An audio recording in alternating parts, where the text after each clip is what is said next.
मनन भाई, क्या कहना चाहोगे? आज आपने नगर सेवक शोएब डोंगरे के साथ और अपने समर्थकों के साथ यहाँ पे एमएमएल में जो हकीम अजमल खान हॉस्पिटल है वहाँ का दौरा किया, तो क्या आप बता सकते हैं कि दौरे का क्या मकसद था?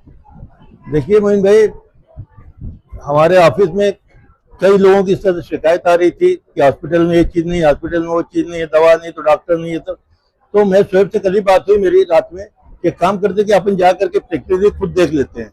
लोगों की शिकायत थी कि यहाँ पे जो है साफ सफाई का अभाव है, गंदगी रहती है, टॉयलेट बाथरूम की नल बराबर नहीं, टूटी ही रहती है, पानी गिरता है, पानी खत्म हो जाता है, पानी नहीं मिलता है।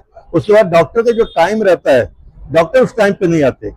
सबसे बड़ी बात एक है कि वो तो मैं भी सोचता हूँ कभी कभी कि आखिर ऐसा बचपन से हम लोग हॉस्पिटल गए, हॉस्पिटल देखे, कभी भी गए तो डायरेक्ट कूपन हो या जो लिया उसके बाद डॉक्टर है। यहाँ सुबह 7 बजे जो है कूपन लेने के लिए बुलाते हैं और उसके बाद 9 बजे रजिस्ट्रेशन करने के लिए बुलाते हैं। डॉक्टर साहब हमारे साथ हैं, देखिए डॉक्टर अखिल साहब, मैं खुद बोलूंगा कि ये गलत चीज है कि बच्चा एक मरतबा सो करके सुबह 7 बजे आएंगे, उसके बाद घर जावे या जो दूर वाले हो कहाँ से आएंगे, फिर 9 बजे फिर आप रजिस्ट्रेशन कराओ। उसके बाद भी कुछ शायद ऐसी कुछ क्वांटिटी होती है कि डॉक्टर इतनी पेशेंट को देखेंगे, इसलिए बेचारे वो परेशान रहते हैं कि मेरा नंबर न जाए, नंबर न जाए। इस पे थोड़ा सा ध्यान देना चाहिए स्टाफ को कि भाई ये चीज नहीं, आप 7 बजे मत बुलाओ, 9 बजे बुलाइए, 9 बजे उनका कूपन दीजिए, 9 बजे रजिस्ट्रेशन करिए, उसके बाद डॉक्टर। और डॉक्टर का ओपीडी जो है तो ठीक, हम समझते हैं हर हॉस्पिटल में थोड़ा आधा घंटा आगे पीछे होता है, चाहे ट्रैफिक की वजह से या कोई भी कारण भी जाए, वो सब चीजें हम लोग देखा। उसके बाद जब हम ऊपर गए तो हमको भी ये तकलीफ लगी कि हॉस्पिटल में बहुत सारे डिपार्टमेंट हैं लेकिन उसमें स्टाफ नहीं है। अब 2 आदमी का काम एक आदमी तो कर नहीं, 2 डॉक्टर का काम एक डॉक्टर नहीं कर सकता। एक एक डॉक्टर अगर रखे हुए आईसीयू में, अगर कोई छुट्टी किसी कारण छुट्टी पे गया तो दूसरे वाले को एडिशनल चार्ज देखना पड़ता है। इससे क्या होता है, पेशेंट जो है प्रभावित होते हैं, पेशेंट को तकलीफ होती है, पेशेंट को जो ट्रीटमेंट मिलना चाहिए वो नहीं मिलता। हालांकि बहुत सारी चीजें हमने देखा, बहुत सारी अच्छाई भी रही, उसमें कहीं कहीं इसी शिकायत रही है, खासतौर से आईसीयू में वहाँ पे डॉक्टर की कमी थी और डॉक्टर की कमी की वजह से कुछ पेशेंट काफी परेशान दिखे। और शोएब पिछले महासभा में इन्होंने एक अपना बच्चों के लिए उठाया था। हालांकि आज देखा सब प्रिपेयर्ड है, वो लोगों ने वादा किया था कि हम तैयार हैं, शुरू करने जा रहे हैं, वो लेकिन अभी तक वो शुरू नहीं हुआ। एक और हम लोगों ने देखा कि 15 बेड का जो है आईसीयू बंद करके बिल्कुल तरह तैयार है, लॉक किए हुए हैं, लेकिन उसको शुरू नहीं किया जा रहा है। वो शुरू करना चाहिए क्योंकि यहाँ पे आईसीयू में कभी भी बेड खाली नहीं रहता है। ये सारी चीजें रही, इसके लिए हम लोगों ने आज यहाँ पे आकर के काफी 2 घंटा हम लोग 2 से 2.5 घंटा है और डॉक्टरों के साथ में एडमिन के साथ में लोगों ने दौरा किया और बहुत सारी चीजें हमें समझ में आई। जो कमियां है उसकी जो है आने वाली महासभा में हमारे जो है शोएब डोंगरे जो है इंशाल्लाह उसको उठाएंगे और हम लोग की कोशिश रहेगी कि हमारी आवाम को, यहाँ के लोग जो भी आए मतलब पूरे सेटिस्फाई होकर के जाए, उनका अच्छा ट्रीटमेंट हो और खुश होकर के जाए। और एक चीज मोइन भाई मैं बता दूं कि कभी कभी मुझे लगता है, मैं तो सर्वे एक बार आया था, दूसरी बार आया हूँ, लेकिन भिवंडी से लोग हम लोग को फोन करते हैं कि भाई हमको वहाँ पे जो है ट्रीटमेंट कराना है। मैं पूछता हूँ कि आखिर वहाँ इंदिरा गांधी हॉस्पिटल इतना पुराना, वहाँ क्यों नहीं करते? नहीं, हमको जरा वहाँ पे विश्वास है, हमको जरा पे वहाँ पे हमको एतमाद है कि वहाँ पे अच्छा ट्रीटमेंट। ये सुन के कभी कभी बड़ी खुशी भी होती है, लेकिन यहाँ आने पर जब ये देखते हैं कि यहाँ पे इस तरह के कुछ दुखी लोग भी हैं तो दुख भी होता है।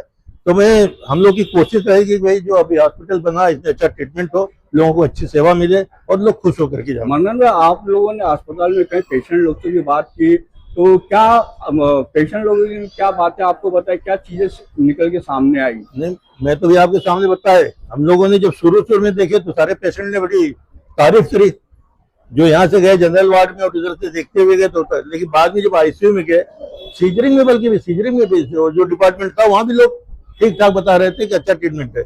लेकिन बाद में जो आईसीयू जो सबसे आखिरी 19 बेड वाला, उसको क्या बोलते हैं, 19 बेड वाला वो हॉस्पिटल, उसमें आईसीयू में वहाँ पे लोगों को काफी शिकायत मिली। वहीं पे हम लोगों को जरा बड़ा दुख हुआ कि काफी लोग डॉक्टर नहीं और वो पेशेंट को बराबर, हाँ, उनको जो है बराबर ट्रीटमेंट नहीं हो पा रहा था। अच्छा, और क्या क्या कमियां नजर आई आपको हॉस्पिटल में? कमियां तो बताया हमने भाई कि जो लोग हमको बताए थे, अभी मैं भी गया बाथरूम में गया तो वहाँ काफी चीजें बता दी है। हॉस्पिटल में जब हम लोगों ने एंट्री के शुरुआत में सब चीजें थोड़ी बहुत सही लगी, जैसे जैसे अंदर हम लोग जाते गए हॉस्पिटल में आईसीयू वगैरह में, तो टोटल इन्फॉर्मेशन हम लोग को ये मिली कि टोटल 3 आईसीयू है।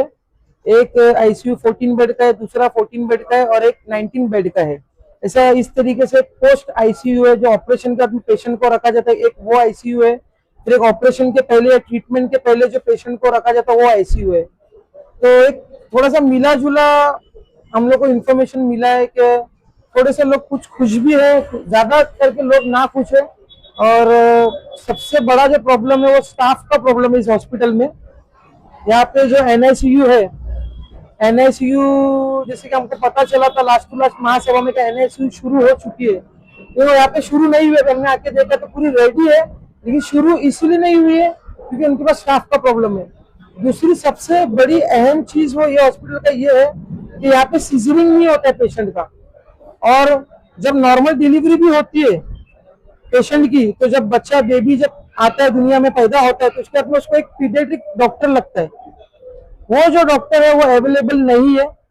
तो जब बच्चा जब पैदा हो गया दुनिया में आ गया, तो तब में उसको फौरन जो बेबी को एक डॉक्टर लगता है देखने के लिए, चेक करने के लिए, तो वो पीडियाट्रिक अवेलेबल नहीं है। तो मेरी गुजारिश है, हमने अखिल सर से भी बात की इसके लिए, और सर ने हमें बताया कि किस तरीके से कैसा फॉलोअप लेना है, किन लोगों से हमको, किन अधिकारियों से, किन ऑफिसर से हमको बात करना है इसके लिए। तो इंशाल्लाह उसके लिए हम जरूर बात करेंगे। और एक और चीज ये मालूम पड़ी है कि ये हॉस्पिटल जो है वो 2 सेक्शन में डिवाइडेड है।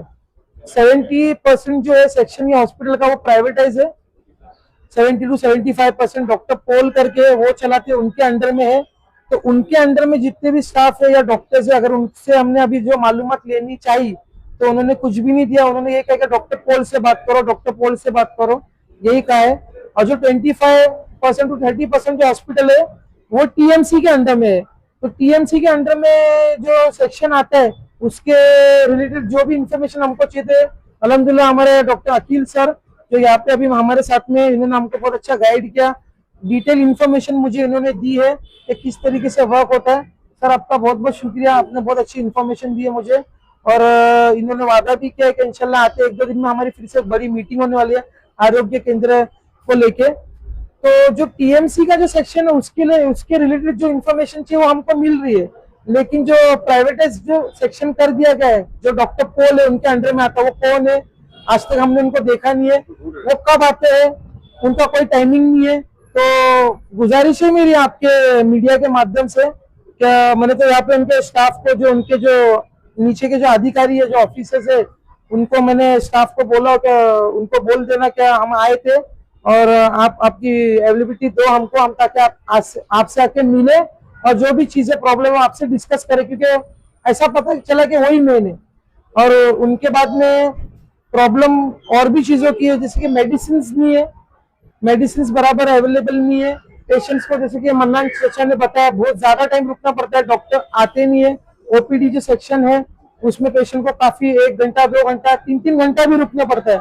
और उसके बाद सबसे बड़ी एक और बहुत बड़ी प्रॉब्लम ये है कि अगर कोई पेशेंट आया है एडमिट है, उसको ऑपरेशन करना है, तो ये आयुष्मान का जो स्कीम है उसमें काफी कोई पेशेंट्स को वक्त लग जाता है, 7 दिन 8 दिन। तो उतने दिन पेशेंट को 15-15 दिन पेशेंट को एडमिट रहना, मतलब उसके बाद में उसका ऑपरेशन होता है। तो ये सब चीजें, ये खामियां है, इंशाल्लाह इसको दुरुस्त करना है। हम जरूर वापिस से आएंगे, जो डॉक्टर पोल है उनसे मुलाकात करेंगे, और यहाँ के जो TMC के जो इंचार्ज है डॉक्टर प्रसाद पाटिल, उनसे भी मेरी बात की, इंशाल्लाह उनसे भी फिर से मीटिंग ली जाएगी। ये सब अहम चीजें है। इतना बड़ा हॉस्पिटल शहर का, जिस तरीके से उसके पर ये इतने बड़े हॉस्पिटल के अंदर जो स्टाफ की एबिलिटी होनी चाहिए वो नहीं है, जिस तरीके से वर्किंग होनी चाहिए वो नहीं है। तो इंशाल्लाह आने वाले महासभा में मैं इसके बारे में अभी इंशाल्लाह आजकल में हम लोग, हमारे जो गठ नेता सैफ पठान साहब, मैं उनसे और मेरे जो साथी नगर सेवक उनसे हम लोग डिस्कशन करेंगे, ताकि महासभा में हम इसके लिए आवाज उठाएंगे इंशाल्लाह जरूर। और इंशाल्लाह हर 15 दिन में या महीने भर में इंशाल्लाह हम लोग विजिट भी करेंगे।